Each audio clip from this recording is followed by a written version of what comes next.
1722, un grupo de exploradores holandeses encontró, en medio de la nada, una civilización que había logrado algo que parecía imposible: levantar cientos de gigantes de piedra de hasta 80 toneladas, sin ruedas, sin animales de carga, sin metal. Menos de 150 años después, de esa misma civilización quedaban apenas 111 personas. ¿Qué pasó en el medio? Esta es la historia de Rapa Nui, la isla que construyó algunas de las obras más impresionantes de la humanidad y que casi desapareció por completo. El hallazgo de 1722. El 5 de abril de 1722, domingo de Pascua, el explorador holandés Jacob Roggeveen navegaba el Pacífico Sur buscando Australia.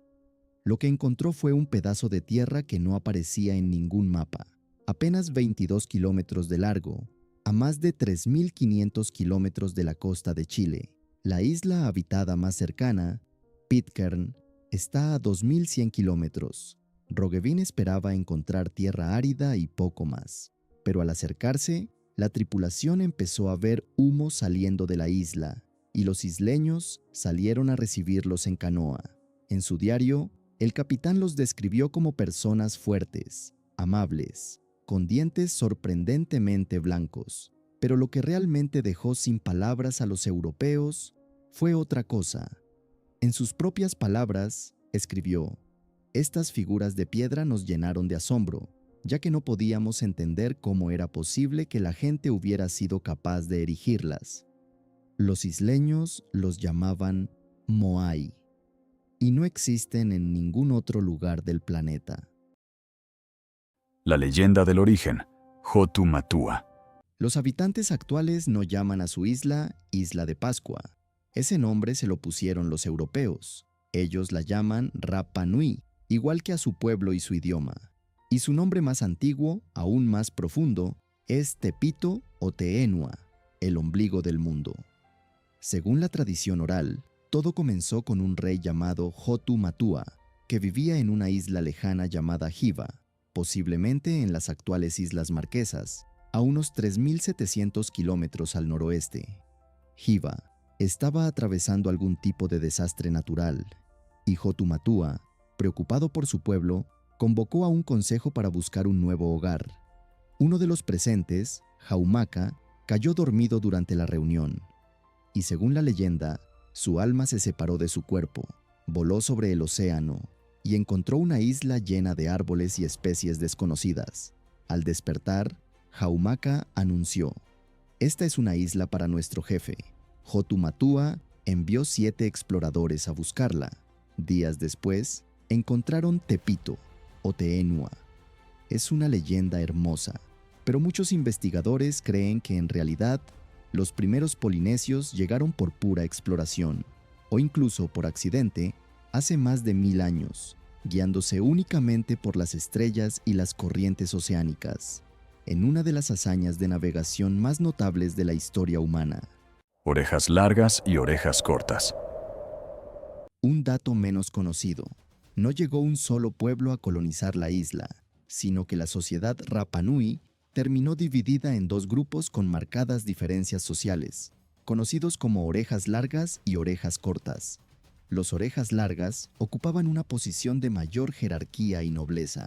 Con el tiempo, esta división social se convertiría en una de las semillas del conflicto que marcaría el destino de la isla, algo que veremos más adelante. Los Moai, mucho más que cabezas. Hoy existen cerca de 1000 Moai en la isla. El 95% de ellos fue extraído de un solo lugar, la cantera del volcán Rano Raraku. Y aquí hay algo que probablemente no sabías: las imágenes icónicas que todos conocemos, esas cabezas asomando del suelo, no son cabezas sueltas, son estatuas completas, con torso, brazos y manos, enterradas hasta el cuello por siglos de sedimento volcánico. La ilusión de que son solo cabezas es literalmente un malentendido de siglos. El tamaño promedio de un moai es de 4 a 4,5 metros y entre 10 y 20 toneladas, pero el más grande jamás movido, llamado Paro, mide 10 metros y pesa entre 75 y 80 toneladas. Los arqueólogos estiman que fueron tallados entre los años 1400 y 1600 de nuestra era, y en 2020, un estudio con muestras de radiocarbono de 11 yacimientos reveló algo sorprendente. Los Rapa Nui siguieron construyendo moai 150 años más de lo que se creía anteriormente. Cada moai no era decorativo, representaba a un antepasado real, un líder importante. Los Rapa Nui creían que estas estatuas poseían mana, un poder espiritual, y que mientras más grande era el moai, más mana contenía.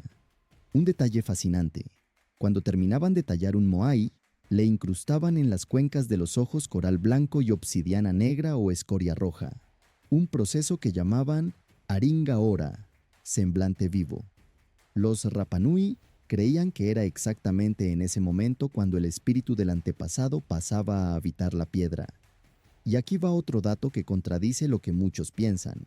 De los casi 1000 moai de la isla, solo 7 miran hacia el mar. El resto mira hacia el interior, hacia los poblados. No estaban ahí para vigilar el horizonte en busca de amenazas. Estaban ahí para cuidar a los vivos. El misterio del transporte.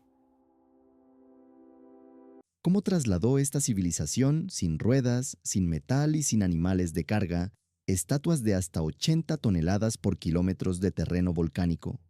Cuando los primeros europeos preguntaron a los propios Rapa Nui cómo lo habían logrado, la respuesta fue siempre la misma. Los moai caminaron solos. Durante siglos, esto se descartó como simple mito, pero en 2012, un grupo de arqueólogos construyó una réplica exacta de un moai para probarlo.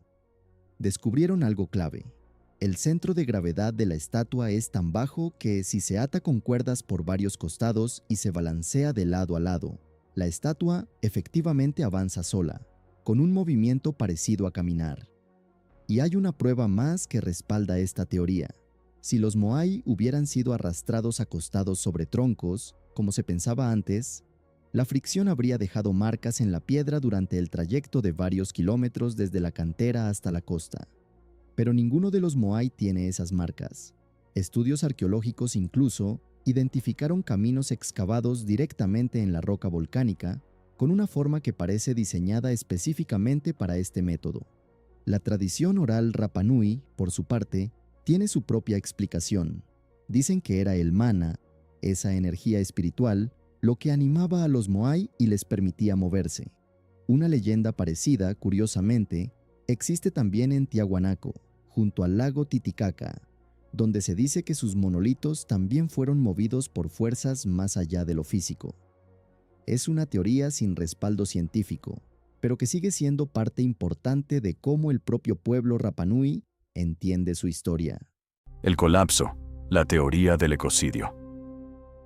En su apogeo, entre los años 1400 y 1500, se estima que Rapa Nui llegó a tener entre 12.000 y 25.000 habitantes.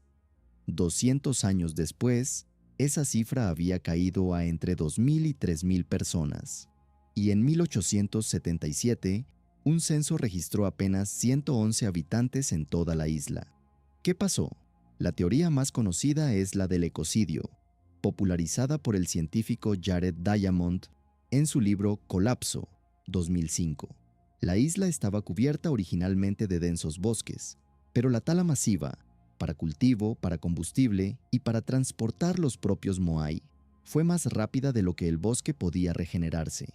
Sin árboles, la productividad del suelo cayó, lo que trajo hambre y escasez. Sin madera, los Rapa Nui no podían construir canoas grandes para salir a pescar. No había sombra para los cultivos, ni lugar donde anidaran las aves. Según esta teoría, la sociedad entró en crisis por sus propios recursos agotados, lo que habría desencadenado guerras internas. Arqueólogos han encontrado capas de subsuelo con puntas de lanza, señal de conflicto. Y la tradición oral Rapa Nui incluso conserva relatos, perturbadores pero documentados en la cultura polinesia, sobre canibalismo en tiempos de hambruna extrema, reflejado incluso en insultos tradicionales de la época. Es una teoría potente, pero, como veremos, no todos los expertos están de acuerdo. Las ratas. El sospechoso inesperado. Hay una segunda teoría, menos conocida, que apunta a un culpable mucho más pequeño, la rata polinesia. Cuando los primeros pobladores llegaron a la isla, las ratas viajaron con ellos, muchas veces de forma intencional, ya que se usaban como alimento y su carne y cola servían como carnada de pesca. El problema es que en Rapa Nui, las ratas no tenían ningún depredador natural. Con la abundancia de nueces de palmera como alimento, su población podía duplicarse cada 47 días. Eso significa que, en apenas 3 años, podían existir decenas de millones de ratas en la isla. Existen pruebas de que los Rapa Nui intentaron replantar árboles, pero la creciente plaga de roedores devoraba las semillas antes de que pudieran germinar. La combinación de tala humana y esta plaga descontrolada probablemente aceleró la desaparición del bosque mucho antes de la llegada de los europeos. La otra teoría. No fue un colapso. Fue Europa. Pero aquí está el giro más importante de esta historia. No todos los investigadores creen en la teoría del colapso autoinfligido, un argumento central en contra.